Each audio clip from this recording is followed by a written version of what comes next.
بسم اللہ الرحمن الرحیم۔ شان قرآن پاک۔ الحمدللہ رب العالمین والصلاة والسلام علی سید الانبیاء والمرسلین، اما بعد فاعوذ باللہ من الشیطان الرجیم، بسم اللہ الرحمن الرحیم۔ قال اللہ تعالی فی کلامہ المجید، وَنُنَزِّلُ مِنَ الْقُرْآنِ مَا هُوَ شِفَاءٌ وَرَحْمَةٌ لِّلْمُؤْمِنِينَ وَلَا يَزِيدُ الظَّالِمِينَ إِلَّا خَسَارًا۔ وقال فی مقام آخر، ان اللہ وملائکتہ یصلون علی النبی یا ایہا الذین آمنوا صلوا علیہ وسلموا تسلیما۔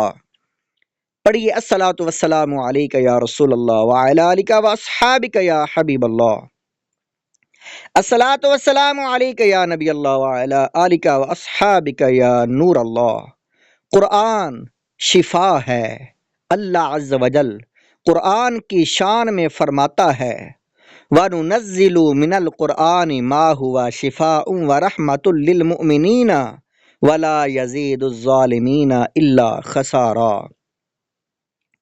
ترجمہ کنز الایمان۔ اور ہم قرآن میں اتارتے ہیں وہ چیز جو ایمان والوں کے لیے شفا اور رحمت ہے، اور اس سے ظالموں کو نقصان ہی بڑھتا ہے۔ بنی اسرائیل آیت نمبر 82۔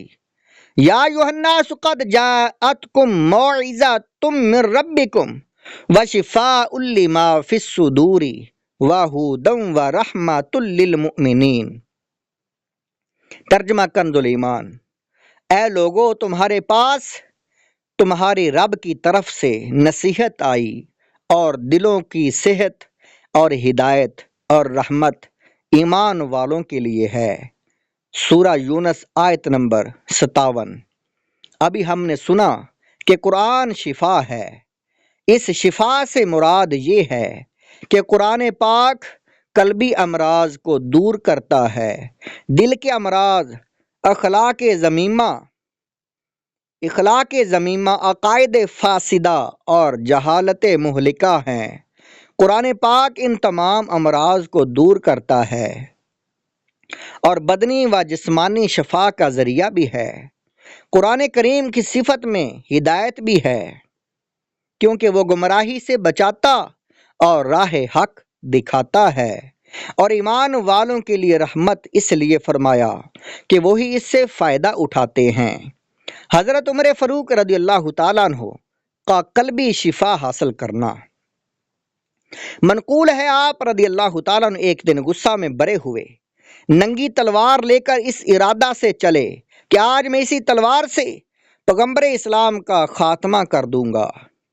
اتفاق سے راستہ میں حضرت نعیم بن عبداللہ قریشی رضی اللہ تعالیٰ عنہ سے ملاقات ہوئی۔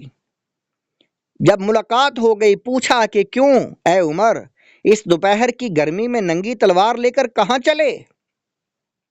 کہنے لگے کہ آج نبی اسلام کا فیصلہ کرنے کے لیے گھر سے نکل پڑا ہوں۔ انہوں نے کہا کہ آپ پہلے اپنے گھر کی خبر لو، تمہاری بہن فاطمہ بنت الخطاب اور تمہارے بہنوئی سعید بن زید بھی تو مسلمان ہو گئے ہیں۔ یہ سن کر آپ بہن کے گھر پہنچے اور دروازہ کھٹکھٹایا۔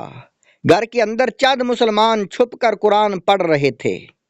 حضرت عمر رضی اللہ تعالیٰ عنہ کی آواز سن کر سب لوگ ڈر گئے اور قرآن کے اوراق چھوڑ کر ادھر ادھر چھپ گئے۔ حضرت عمر رضی اللہ تعالیٰ عنہ چلا کر بولے کہ اے اپنی جان کے دشمن، کیا تو بھی مسلمان ہو گئی ہے؟ پھر اپنے بہنوئی حضرت سعید بن زید رضی اللہ تعالیٰ عنہ کو آپ پر جھپٹے اور ان کی داڑھی پکڑ کر ان کو زمین پر پٹک دیا اور سینے پر سوار ہو کر مارنے لگے۔ حضرت عمر رضی اللہ تعالیٰ عنہ نے بہن کو ایسا تماچا مارا کہ ان کے کانوں کے جھنمٹ ٹوٹ کر گر پڑے اور ان کا چہرہ خون سے لہو لہان ہو گیا۔ بہن نے صاف صاف کہہ دیا کہ عمر سن لو، تم سے جو ہو سکے کر لو، مگر اب اسلام دل سے نہیں نکل سکتا۔ حضرت عمر رضی اللہ تعالیٰ نے بہن کا خون آلودہ چہرہ دیکھا اور ان کا عزم و استقامت سے بھرا ہوا یہ جملہ سنا تو ان پر رقت طاری ہو گئی، اور ایک دم دل نرم پڑ گیا۔ تھوڑی دیر تک خاموش کھڑے رہے، پھر کہا اچھا تم لوگ جو پڑھ رہے تھے مجھے بھی دکھاؤ۔ بہن نے قرآن کے اوراق کو سامنے رکھ دیا، اٹھا کر دیکھا تو اس آیت پر نظر پڑی، سبح للہ ما فی السماوات والارض وہو العزیز الحکیم، لہ ملک السماوات والارض یحیی و یمیت وہو علی کل شیء قدیر۔ ترجمہ کنز الایمان۔ اللہ کی پاکی بولتا ہے، جو کچھ آسمانوں اور زمین میں ہے اور وہی عزت و حکمت والا ہے، اسی کے لیے ہے آسمانوں اور زمین کی سلطنت، جلاتا ہے اور مارتا ہے، وہ سب کچھ کر سکتا ہے۔ سورہ حدید کی آیت نمبر 1 اور 2۔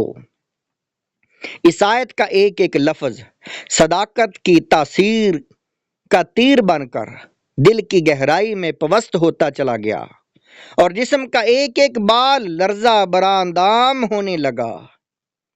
جب اس آیت پر پہنچے کہ آمنو باللہ و رسولہ تو بالکل ہی بے قابو ہو گئے اور بے اختیار پکار اٹھے، اشہد ان لا الہ الا اللہ و اشہد ان محمد رسول اللہ۔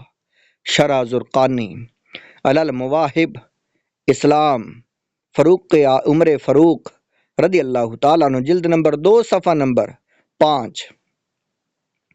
نجاشی کا راہ نجات و شفا قلبی پانا۔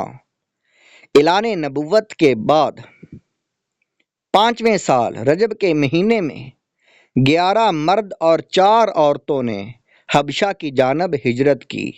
یہ واقعہ آپ کو اگلی ویڈیو میں سننے کو ملے گا۔